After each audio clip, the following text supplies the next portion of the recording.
Assalamualaikum warahmatullahi wabarakatuh.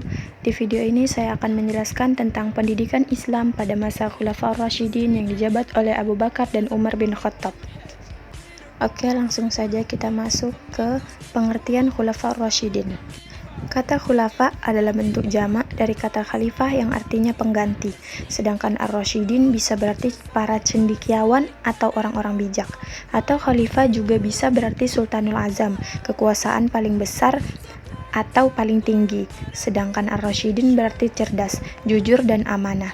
Jadi khulafa ar-rasyidin berarti pemimpin, akan tetapi perlu diketahui bahwa jabatan sebagai khalifah di sini bukanlah warisan turun-menurun sebagaimana yang dilakukan oleh para raja Romawi dan Persia, namun dipilih secara demokratis pada masa Khulafaur Rasyidin terhitung selama 30 tahun.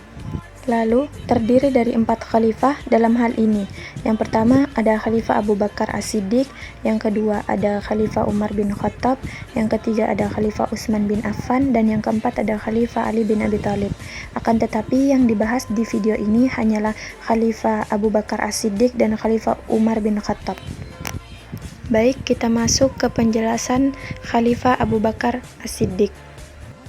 Beliau menjabat dari 12 sampai 13 Hijriah atau 631 sampai dengan 634 Masehi.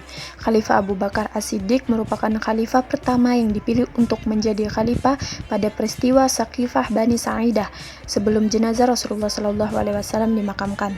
Abu Bakar merupakan khalifah muslim pertama yang ditunjuk oleh umat Islam setelah wafatnya Nabi Muhammad. Beliau adalah orang kedua yang memeluk agama Islam setelah Sayyidah Khadijah Al-Kubra. Dia adalah sahabat terdekat Nabi Muhammad yang setia. Model pendidikan pada masa Khalifah Abu Bakar pada umumnya masih model pengajaran di zaman Nabi Muhammad dan juga dari segi isinya lembaga pendidikan dan pelatihan. Menurut Mahmud Yunus, di dalam buku Sejarah Pendidikan Islam, materi pendidikan Islam yang diajarkan pada masa Rasyidul Khulafaur sebelum pemerintah Umar bin Khattab khususnya membaca dan menulis di sekolah dasar, baca dan hafalkan Al-Quran dan pelajari ajarannya. Yang paling penting Islam itu seperti cara berwudu, sholat, dan lain-lain. Pada masa Khalifah Abu Bakar, pusat pembelajaran berada di Madinah dan para guru adalah sahabat Nabi. Selain keberadaan masjid dan sufah sebagai tempat pendidikan yang sudah ada sejak zaman Nabi Muhammad, kaum muslim mendirikan kutab sebagai tempat belajar membaca dan tulisan untuk mendukung fungsi masjid yang semakin kompleks. Berikutnya ada Khalifah Umar bin Khattab.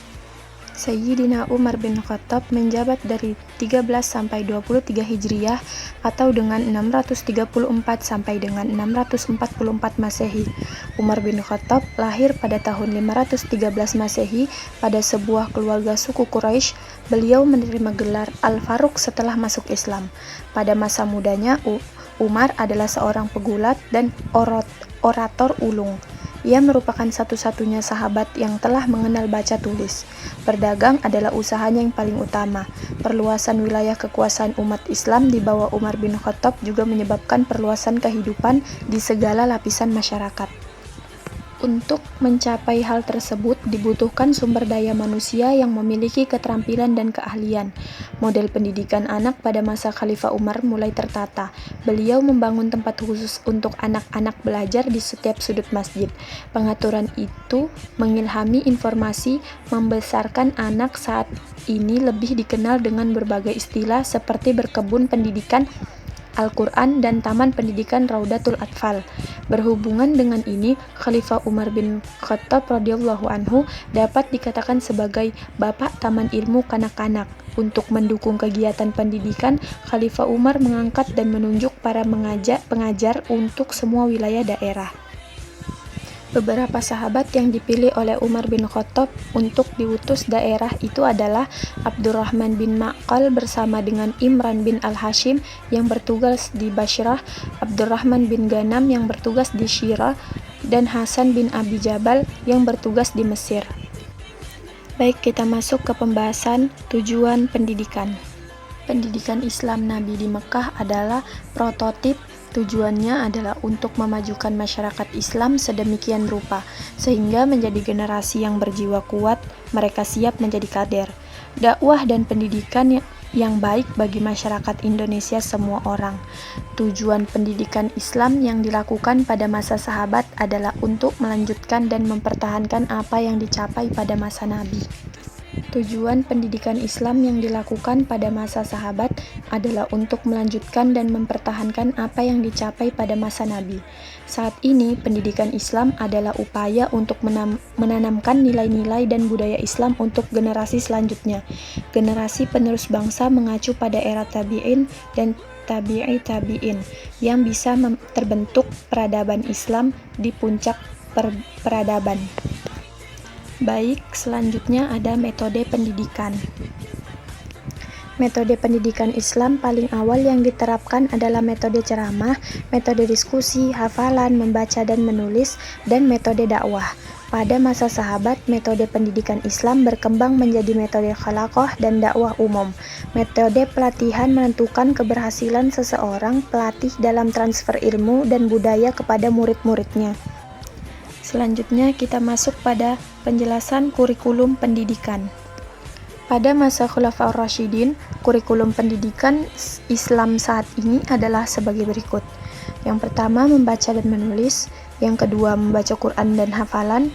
Yang ketiga, iman, ibadah, dan akhlak.